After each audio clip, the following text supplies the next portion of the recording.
오늘 함께 나누실 하나님 말씀은 사도행전 2장 5절로 8절까지의 말씀입니다.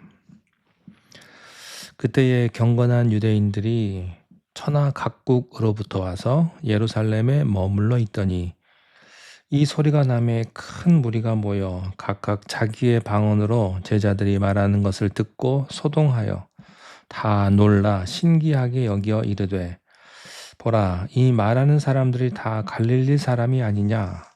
우리가 우리 각 사람이 난 곳 방언으로 듣게 되는 것이 어찌 됨이냐? 아멘. 오순절 성령 강림 때 천하 각국으로부터 예루살렘으로 모여든 경건한 유대인들이 있었다고 말합니다. 이들은 대부분 이스라엘의 3대 절기 중에 하나인 오순절을 지키기 위해서 아주 먼 곳에서부터 요즘으로 말하면 이민 갔던 동포들이 외국에서 다 한국으로 서울로 자기 고향으로 돌아간 것입니다. 나중에 또 말씀드리겠지만 로마 전역에 흩어졌던 디아스포라 교포 유대인들이 다 돌아왔는데 이들이 하나님께 예배를 드리기 위해서 왔을 정도였으니까 굉장히 영성이 뜨거운 사람이라고 볼 수가 있습니다. 이 사람들이 이 소리를 듣고 몰려들었다 이렇게 말합니다. 여기서 말하는 이 소리란 거대한 바람 같은 성령의 소리였고요. 또 성령의 세례로 인해서 120 성도들이 갑자기 여러 나라 말로 하나님의 놀라운 일을 말하기 시작하는, 이 소리가 커가지고 120명이 큰 소리로 얘기하니까 예루살렘 도시에 소동이 난 거죠. 그런데 실제로 모여든 사람들은요, 예루살렘의 토박이보다는 먼 곳에서 여행 왔던 사람들이 훨씬 더 많았다는 것입니다. 항상 그래요. 아기 예수가 태어났을 때도요, 베들레헴 바로 옆에 있는 예루살렘 사람들보다는 먼 곳에서 온 동방박사와 목동들이 예수님에게 먼저 가서 경배드리지 않았습니까? 하나님의 역사는 이렇게 가장자리에 있는 사람들로부터 시작합니다. 교회도 보면요, 제일 먼데 사시는 분들이 제일 일찍 온대요. 그런 말이 있습니다. 사는 거리와 오는 속도는 반비례한다는 그런 공식이 있는데요. 이때도 보면 가장 먼 곳에서 온 사람이 와서 이 성령을 받은 사람들을 목격하게 됩니다. 큰 소리가 들렸어요. 성령의 사람들은 소리를 냅니다. 성령의 소리, 하늘의 소리를 냅니다. 이 소리가 너무 커서 사람들이 몰려왔습니다. 성령께서 불처럼 바람처럼 이 사람들에게 임하고 나서 제자들은 완전히 다른 사람이 되었습니다. 성령께서 그들을 지배하시고 통치하시기 시작하신 거죠. 우리가 예수 믿으면요, 예수 믿으면서도 맹맹하고 무덤덤한 사람이 있다면 참 안타까운 분들이십니다. 성령의 세례를 받으면 우리는 옛날의 내가 아닙니다. 우리는 진짜 옛날의 내가 아니어야 합니다. 그래서요, 오랜만에 친구 만나면 친구 입에서 그런 말이 나와야 돼요. 너 무슨 일이냐? 왜 그렇게 변했냐? 왜 이렇게 부드러워졌느냐? 무슨 일이 일어났냐? 성령의 사람은 바뀌게 되어 있거든요. 왜냐하면 이제는 내가 사는 것이 아니고 내 안에 예수 그리스도께서 사시기 때문이죠. 갈라디아서 2장 20절에 내가 그리스도와 함께 십자가에 못 박혔나니 그런즉 이제는 내가 사는 것이 아니요 오직 내 안에 그리스도께서 사신 것이라. 이제 내가 육체 가운데 사는 것은 나를 사랑하사 나를 위하여 자기 자신을 버리신 하나님의 아들을 믿는 믿음 안에서 사는 것이라. 이전에는요, 자기중심적이고 교만하고 폭력적이고 화잘내고 욕심내는 그런 내가 아닙니다. 내가 바뀌었어요. 이제는 어떤 분이 나를 다스리고 계세요. 어떤 분이 나를 지배하고 계십니다.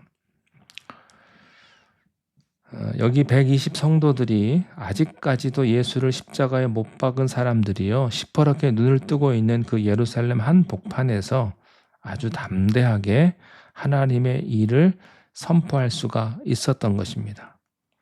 성령의 역사는 사람을 놀라게 합니다. 그래서 6절, 7절에 보니까요, 사람들이 다 놀래고 소동했고 신기하게 여겼다, 그렇게 되어 있어요.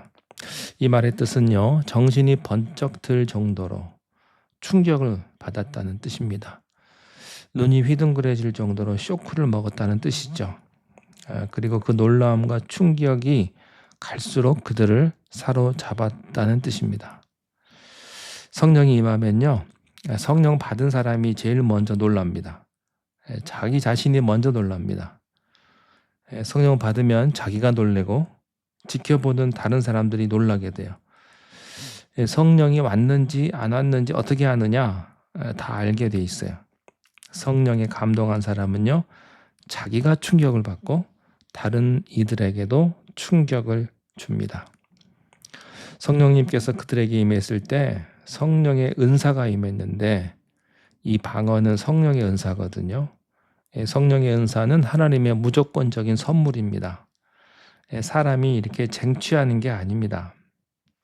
그래서 이 7절 8절에 보니까요, 다 놀라 신기하게 여겨 이르되 보라, 이 말하는 사람들이 다 갈릴리 사람 아니냐? 우리 각 사람이 난 곳 방언으로 듣게 되는 것이 어찌 됨이냐? 모여든 사람들이요, 아니 어떻게 이 갈릴리 촌 사람들이 각 나라의 말을 이렇게 유창하게 할 수 있는지 굉장히 놀라고 있는 모습입니다. 성령의 은사란 사실 인간의 조건을 따지지 않고 부어주는 것입니다. 지식의 유무와 상관이 없어요. 남녀노소도 상관이 없습니다. 하나님이 부어주시기로 작정하면 그냥 임하는 것입니다. 내가 성령 받을 자격이 있나, 하나님의 일을 할 능력이 있나, 이런 말 하지 마십시오. 기독교 역사에서 하나님이 쓰셨던 많은 사람들이요, 대부분 몸이 다 약하고 교육도 덜 받고 그런 분들이 굉장히 많았습니다. 하나님께서 붙잡으시면 성령의 은사가 임하고, 은사는 곧 능력입니다. 은사를 받고 능력을 받고 일하는 것이지 내가 내 힘으로 일하는 게 아니거든요. 그래서 하나님은 갈릴리 그 촌동네 사람들 같은, 좀 쉽게 말하면 촌놈들이죠. 이 촌사람들 같은 사람들을 통해서 주님의 일을 하기를 기뻐하십니다.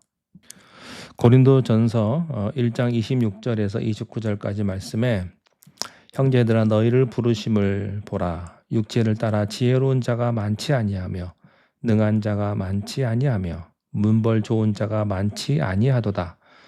그러나 하나님께서 세상에 미련한 것들을 택하사 지혜 있는 자들을 부끄럽게 하려 하시고, 세상에 약한 것들을 택하사 강한 것들을 부끄럽게 하려 하시며, 하나님께서 세상에 천한 것들과 멸시받는 것들과 없는 것들을 택하사 있는 것들을 패하려 하시나니, 이는 아무 육체도 하나님 앞에서 자랑하지 못하게 하려 하심이라. 아멘.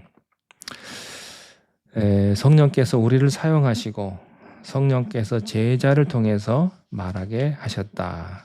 이게 굉장히 중요합니다. 이 4절에 보면 그들이 다 성령의 충만함을 받고 성령이 말하게 하심을 따라서 다른 언어들로 말하기를 시작했다. 그러니까 성령께서 능력을 주심에 따라서 언어를, 각각 다른 언어를 하게 되었다는 것입니다. 성령께서 말하게 하심을 따라 말하기 시작했다는 것은 성령님의 말씀에 그들이 더하지도 빼지도 않고 그대로 전했다는 거예요. 성령의 사람은 복음에서 빼거나 더하지 않습니다.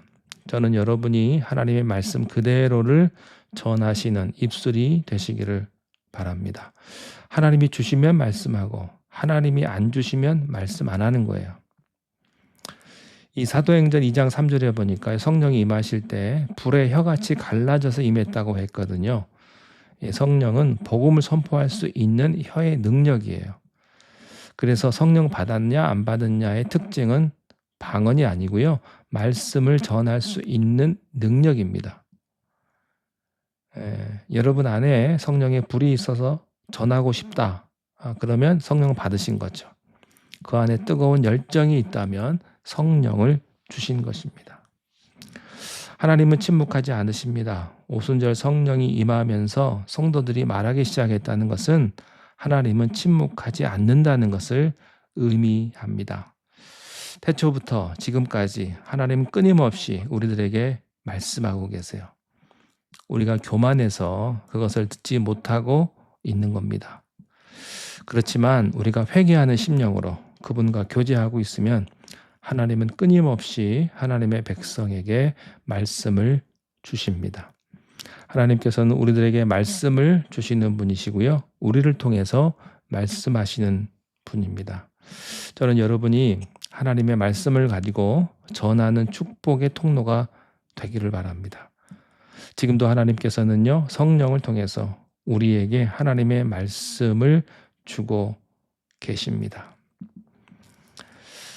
2장 6절에 큰 무리가 모여 각각 자기의 방언으로 제자들이 말하는 것을 들었다고 했습니다. 예수님께서 성령의 사람들의 입술의 방언에 대해서 이미 예언하신 적이 있습니다. 마가복음 16장 17절에 믿는 자들에게는 이런 표적이 따르리니 곧 그들이 내 이름으로 귀신을 쫓아내며 새 방언을 말하며.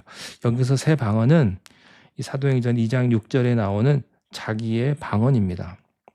여기서 나오는 방언은요, 고린도전서 14장에 나오는 그 하나님과 그 사람만이 아는 이 영적인 언어, 하늘의 언어와는 다른 겁니다.